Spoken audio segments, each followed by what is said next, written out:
making a third win in the Great American Race.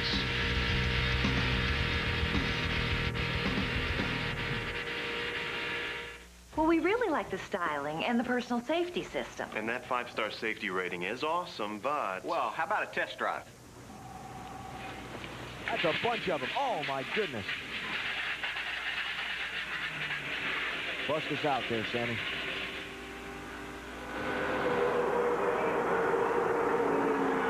Back at Daytona, a massive accident down in Turn 1 has claimed at least 15 cars. It started up toward the front of the field. You see the carnage scattered in the corner. Matt Kenseth, Johnny Benson, Ricky Rudd was in it. Oh, look at that. Kenny Wallace, John Andretti, Casey Atwood. Is that Jeff Gordon? Can't see. I don't think so. I think Jeff Gordon. I think that Kevin Harvick spun. I think that Jeff Gordon was able to get underneath him. I don't know that for sure. Kenny Wallace' car is on fire, but he's quickly out of the car. Todd Bodine's car there, just barely visible on the left of the screen. It's like everybody's window nets are dropped. Yeah, Gordon made it through.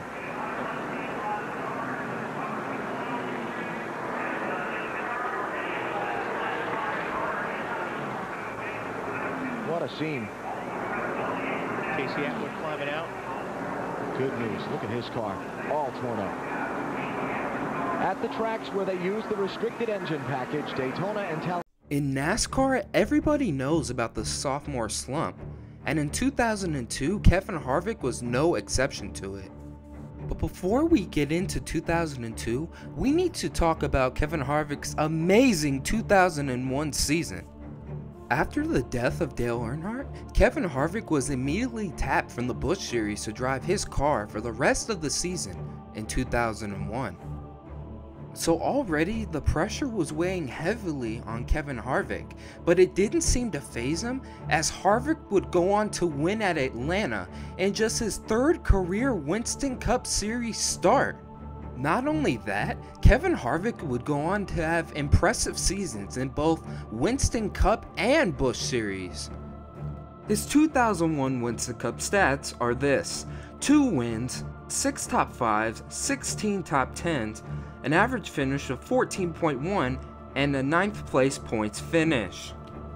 He would go on to dominate in the NASCAR Busch Series as well, winning 5 races, 20 top 5s, 24 top 10s, an average finish of 9.6, and winning the NASCAR Busch Series Championship.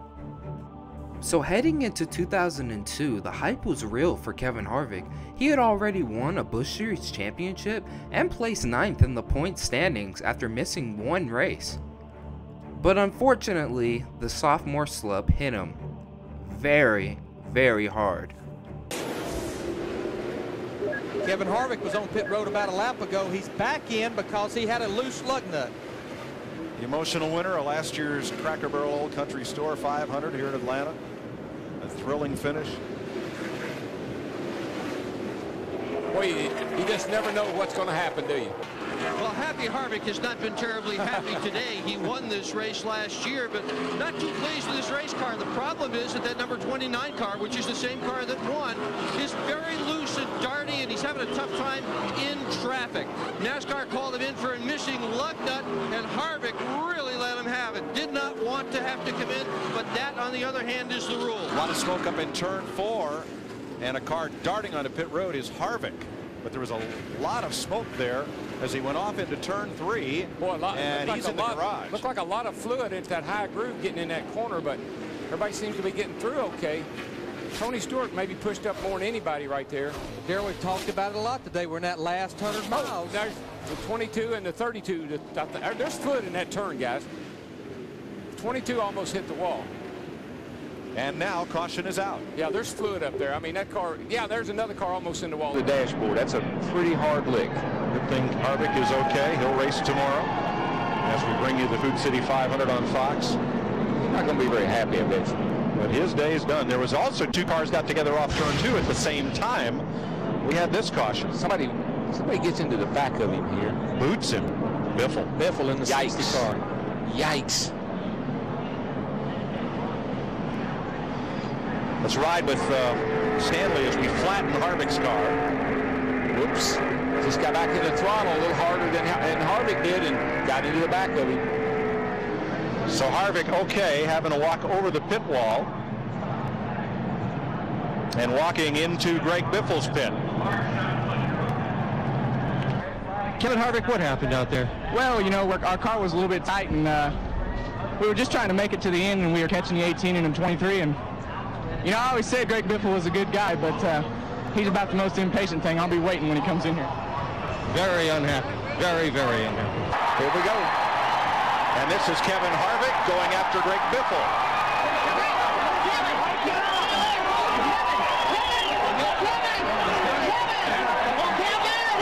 Well, that's a shame, but you have seen how fenders and tempers can fly here at Bristol.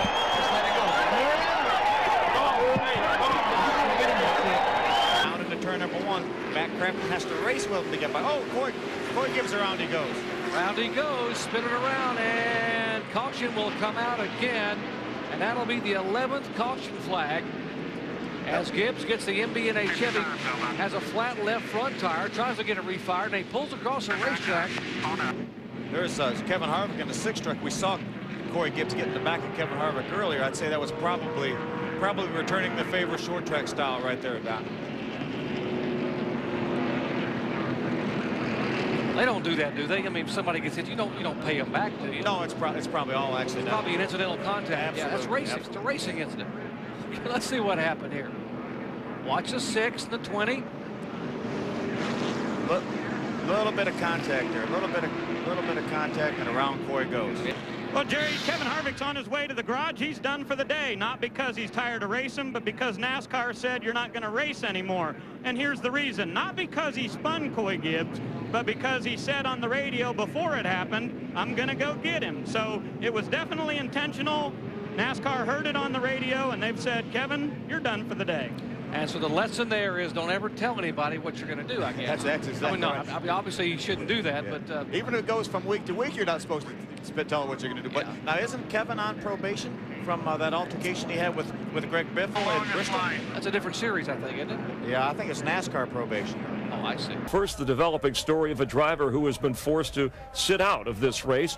NASCAR has parked Kevin Harvick after invoking temporary emergency action, meaning that Harvick is unable to race until a further decision is made by NASCAR. And unlike a suspension, Harvick cannot appeal a temporary emergency action move. So the driver of the number 29 Goodwrench car out of today's race. Remember, on Saturday during the truck race, Harvick, who was already on probation by NASCAR, intentionally bumped Coy Gibbs, knocking him from the race. Hard in the walk.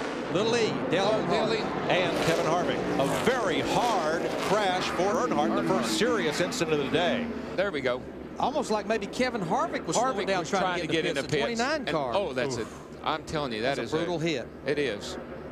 That I don't like the looks of that. See Kevin Harvick out. They'll come to the white flag this time. Kevin Harvick started well back in the field. 32nd place, he took the green flag. White flag this time. Give me left, just like the left. I think the cat's out of the bag. We know his nickname now, BP. It's Cupcakes. Harvick was on no one's lip as a pre-race favorite to win this thing.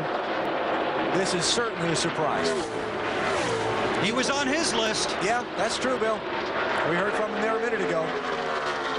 But he's come from well deep in the field. The team has played their strategy perfectly. The fuel is going to hold up, and Kevin Harvick is going to come to the start-finish line and take the checkered flag. His third Winston Cup win.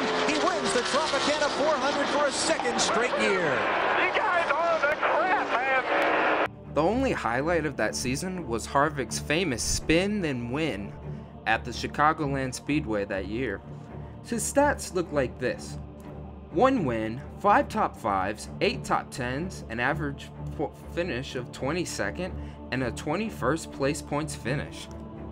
So let this be a lesson to every NASCAR driver. Don't get too cocky after winning Rookie of the Year, because the sophomore slump will just bite you right in the ass. So thank you guys so much for watching. Like, subscribe, and share this video. I cannot believe that I am almost up to 350 subscribers, so keep subscribing and I will keep putting out this great content. This is Black Flags Matter. Catch you next time.